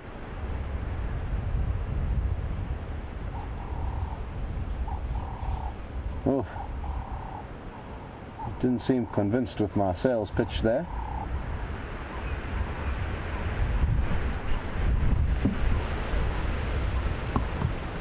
So, if the mating was in fact successful, the good news is it should not take too long. It's only a 3 months gestation period, roughly about 90 to 105 days is the average gestation of a female leopard. And what's interesting is that if they do lose their cubs, they can very, very quickly, within a couple of weeks, come into season again and start thinking about the next generation. Now, on the topic of mating leopards and possible cub prospects, it's important that we discuss this leopard's mother, called Karula. Karula is about 5 years older than Shadow at 11 years of age, and she lost a cub that was seen for the first time on Safari Live with another presenter called Mark, and it was such joy and jubilation as they saw this tiny little leopard cub for the first time ever. And within about 2 minutes, if that, a hyena came into the scene and killed that leopard cub. So hugely disappointing in the end. Subsequently, like I said, that was a year ago, we have not seen or heard of her giving birth even once. No confirmed births or sightings of her having any confirmed suckle marks of having cubs, but she could well have given birth to at least 2 litters in the last year that we actually simply have not seen or heard of.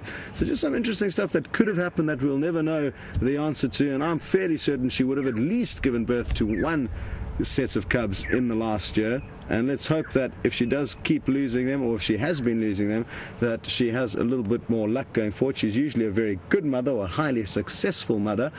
Better phrase that carefully.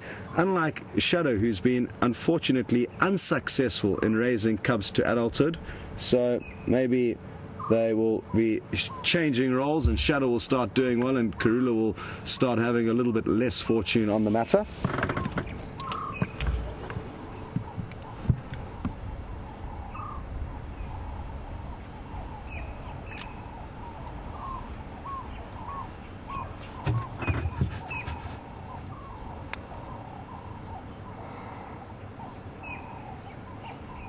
Hello, Ashley. I believe you are one of the new members of the Safari Live team. Good to have you on board with us. She's interested to know how aware of her surroundings will this leopard be while she's asleep. And Ashley, don't be fooled by what looks like a deep slumber. She will be incredibly tuned in with what's going on, with both smell and hearing. Look at how her ears are twitching slightly around. And it would be her hearing that would alert her to anything creeping up on her. I guess we're quite different as humans to a lot of wild animals. We don't have to be very aware of our surroundings when we are asleep. Well, I guess some of us do, depending on where you live. But all wild animals have to have the ability to be able to sleep with one eye open, otherwise they wouldn't have evolved and made it to where they are today. Even predators like this who run the risk of getting caught up by bigger and larger predators like lion, for example.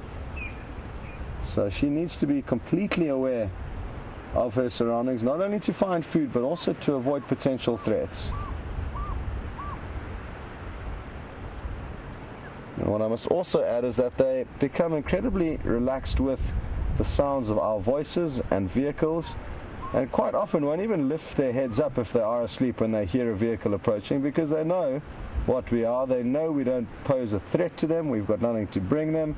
We're kind of this neutral being in their life, and that causes them to give hardly any attention to us, which is exactly what we want. The less of an impact we have on their lives, the better. And as you can see, it's as if we're not even here. To give you an idea of how close we are, we're probably only about 10 meters away from this leopard. 5 irregular door lengths, vertical door lengths, so very close. She's slightly lower down than us in this little riverbed, a sandy riverbed, and we got incredibly fortunate to find her tucked here this afternoon. It wasn't exactly where Peter and VM, who was on camera this morning as well as with me this afternoon, left her. 25 feet according to the camera focus. Okay, interestingly, according to the camera focus, it's apparently exactly 25 feet away from us. Look at that involuntary muscle twitch. You may have seen it once or twice. Oh, there we go. Helping to get rid of little flies.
Well, good evening, Julia. Good to have you with us. And no, the Burchell's cuckoo, the bird we saw and heard calling a little bit earlier, was not a migratory bird. It's here throughout the year, but like a lot of the birds that are residents, they only become vocal and start calling during the summer months. So, and also, like I said, they're usually quite shy and secretive, and you don't often get to see them very clearly. So that was a great sighting of the Burchell's cuckoo. And speaking of migratory birds, there should be quite a few visitors arriving in the 2 weeks that Nikki and myself are gone. Viam's also actually going to be gone. He's also done an 8-week cycle, so we are heading off, leaving a very small skeleton crew here to make sure the safari does continue for all of you. And there are certain birds you can look forward to arriving. I'm guessing the Woodlands kingfisher could very well arrive. Chick! Rings out their call, something like that, and they're incredibly pretty electric turquoise blue colorings, bright red beak, as well as the carmine bee eater. So those are two birds that may well arrive, along with a lot more migrants that are on their way. And it's always great to come back to the bush after being away for a short while, because you notice these quite dramatic changes. Even though they are smaller characters and stars of the show, they make a big impact on the general feeling and atmosphere of the African bush when they do arrive, and look forward to sharing some of those special migratory birds with you.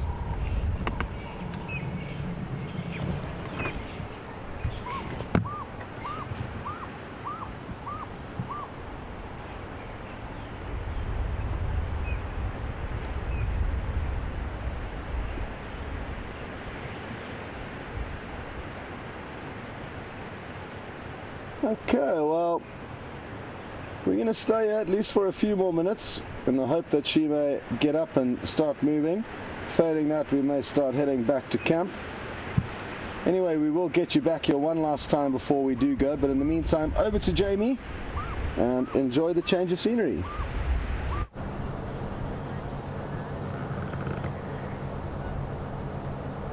And from one type of camouflage to a completely different approach, from spots to stripes, we have some zebra that were cooperating really nicely just a few moments ago in terms of being out in the open, but are now giving us quite the demonstration as to how they disappear off into the background. We're currently looking at the stallion of this particular herd. It is a breeding herd. I know it's hard to see at the moment because they've all disappeared off into the bushes. But this is the stallion. He's got one of his mares on the left of him, and tucked away quite deeply into this block. Believe it or not, in the picture that you're seeing right now, there are about 5-6 zebra that I can see from the angle I'm at, and it just goes to show how cleverly that stripe pattern works. Might be obvious to us because we see in color in black and white, but it's not so obvious if you're a predator peering in between the leaves, especially when the leaves are blowing like they are.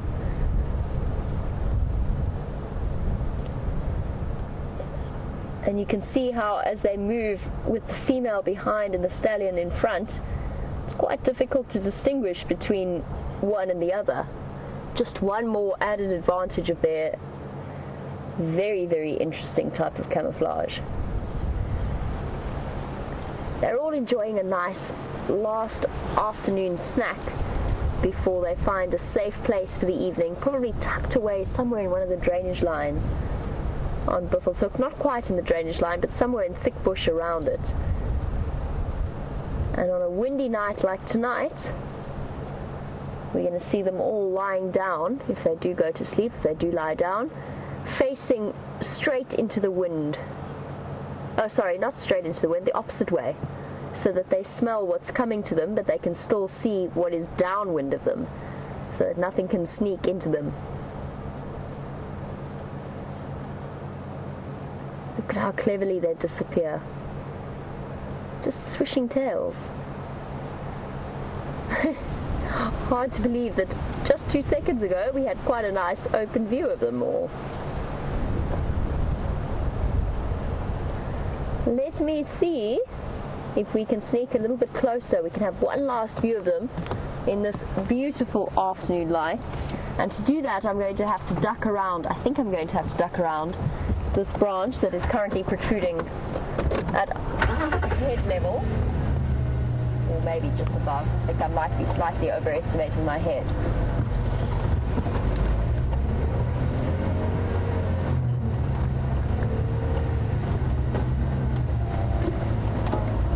There we go.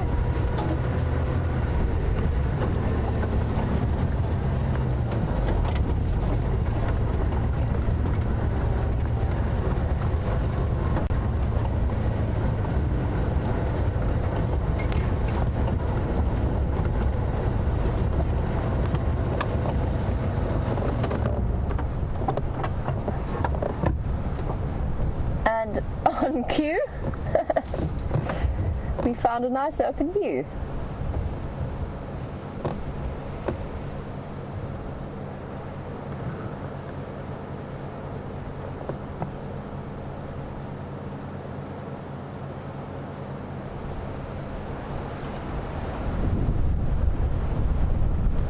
You can see that tail still hard at work, keeping the flies away.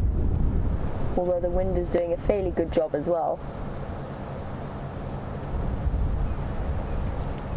Now remember how green it's gone, and it is looking incredibly green. I know that we keep saying it feels dry, but it must feel quite strange if you're watching from the other end of the world and all you see is green leaves.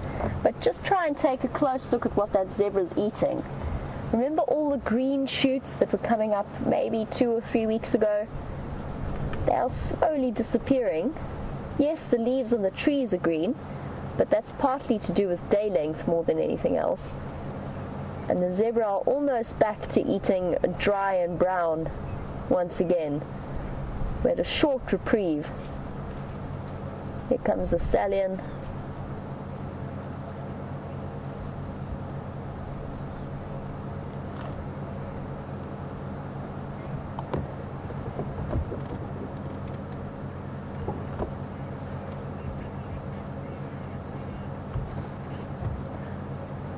Now, I believe that there's exciting stuff happening with Scott. Let's head across there. I'll catch up with you later. Welcome back, everyone. And it's absolutely incredible how good this animal's hearing is. It's managed to hear these waterbuck feeding close to silently in the bush just behind her. And I really am flabbergasted that she's managed to pick up their audio. She's realized that it's not worth getting too excited about because they are far too large for her to take down. But still interesting stuff nonetheless. And just a little bit earlier somebody asked, oh, look at how beautiful that is, how good are their senses, and she was basically asleep and she still managed to hear these waterbuck feeding behind her. Remarkable.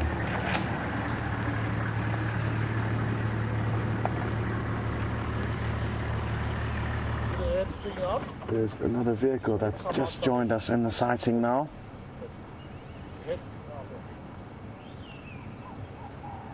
And what will her next moves be, I wonder? Great contrast between the bright green leaves and her beautiful spotted coat. What I'm thinking of doing is, we have had such a great sighting of her, and because only one vehicle can fit in here at a time, what I'm going to do is make space, and we can say goodbye to Shadow. I'm saying goodbye to her for a couple of weeks, but thankfully you guys will be able to continue following her movements with Brent and James. You're going to be your two presenters for the next couple of weeks while the rest of us are gone.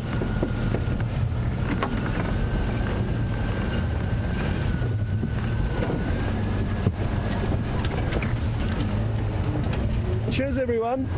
I hope you get into a good spot. See you later. She's still lying there. Yeah, I'm just making space so you can get a good view.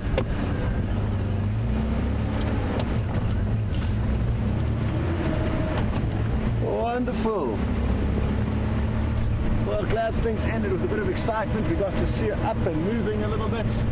Just making sure that there was not potentially another easy meal lurking nearby. Would have been great to see him make another successful kill. 3 kills within kind of 48 hours it would have been. Good going considering it is tough business for leopards to catch their prey, as it is for all the predators out here. Their strike rate is often not nearly as high as a lot of people would expect it to be. Depending on the individual leopard, they can only and will only succeed probably 10 to 20% of all attempted hunts.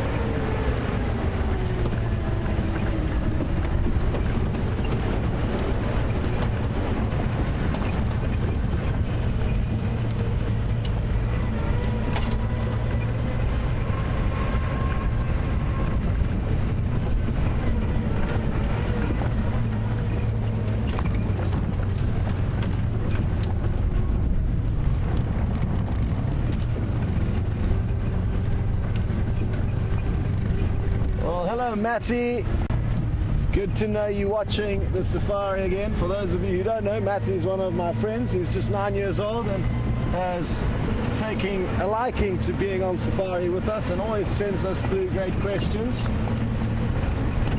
He's now interested to know if I'll be doing any fishing while I'm on leave, and yes, Matty, probably this weekend I'll be going up to my friend's farm. He's got a dairy farm where they milk lots and lots of cows, and on that farm there's quite a few dams where we can fish for a fish called the trout, which actually doesn't belong in South Africa. They were introduced to South Africa from other countries, but they're good fun to catch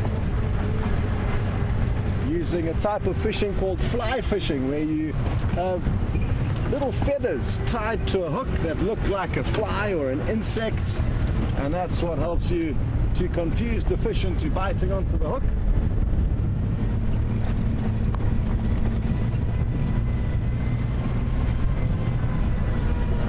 So I will be doing some fishing, and wonder if you like fishing, Matty, and if you do, what is the biggest fish you've caught? Or any little story about fishing that you would like to share with us would be great to hear. And I'm sorry I didn't get to find you a snake. Brent nearly found one this morning. They saw a puff adder, which is quite a big fat snake, fairly slow moving, but they can move quickly when they want to. But it slithered off into some thick bush. Not a snake you can take any chances with. They're very dangerous, the puff adders. And like I say, I'm sorry I didn't get to find you one in the last few days. But when I come back from leave, I want to do my best to get you a good sighting. I'm sure one of us will get lucky sooner rather than later.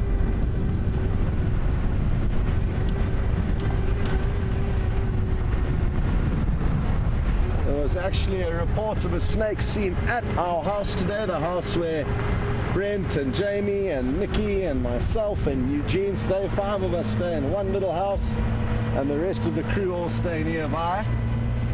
And the lady who helps keep us all well looked after, she's like our mother, and we call her Mama Z. Her name is Zodwa. A wonderful lady who keeps us all in line. And she came running up to a breakfast that we set up in the bush after this morning's drive, just to celebrate the end of the Nat Geo TV shows. And she came running, screaming, "Snake! Snake! Nyoka! Nyoka!" which means snake in Shangaan.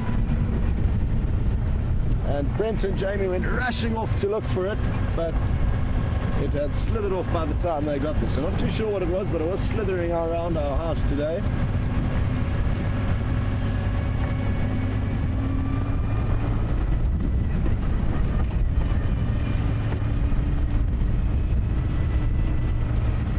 Beautiful, strong breeze blowing towards us. Quite a few clouds rolled in, which caused a bit of an early sunset that we weren't in a possible situation to show you in that low-lying riverbed.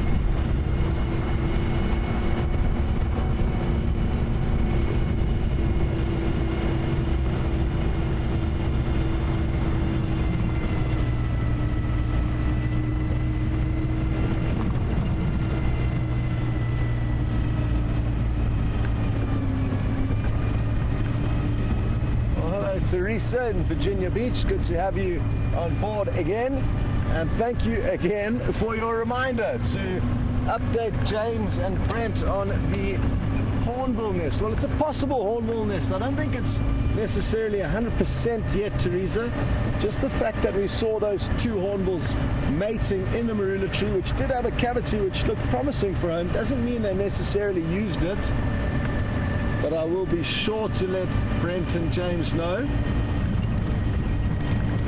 And fear not, even if that isn't a nest or if they don't manage to find it again, there will be lots of hornbill nests amongst other nests that we locate over the coming weeks. And it's great fun sitting and waiting at the nests in the knowledge that the adults will return at any point with some food to feed the youngsters. Once last year we were sitting at a woodlands kingfisher nest, which is the same kingfisher that I says makes that wonderful call and is migratory that we can expect back soon. This is how the call goes, kind of. And it brought back one of the adults, I'm not sure whether it was the male or female, that brought back a tiny little snake that had fed to its chicks. That was quite an interesting one.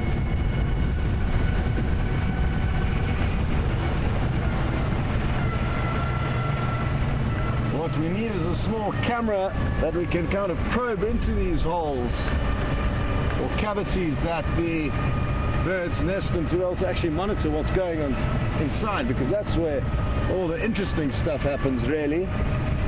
Although sitting outside looking at a cavity, you can let your imagination run away with you.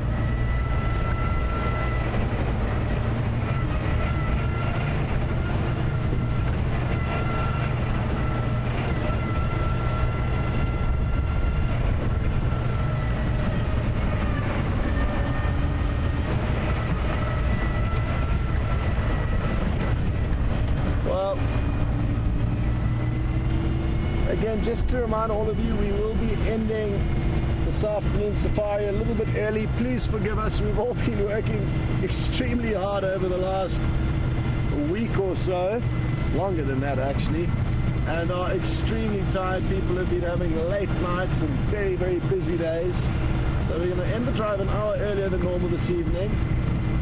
But as of tomorrow, they'll be back onto a regular swing of things, and we can get back into the flow of being on safari with you guys, because it's been a bit all over the show the last week, but all really necessary and good for the Safari Life product.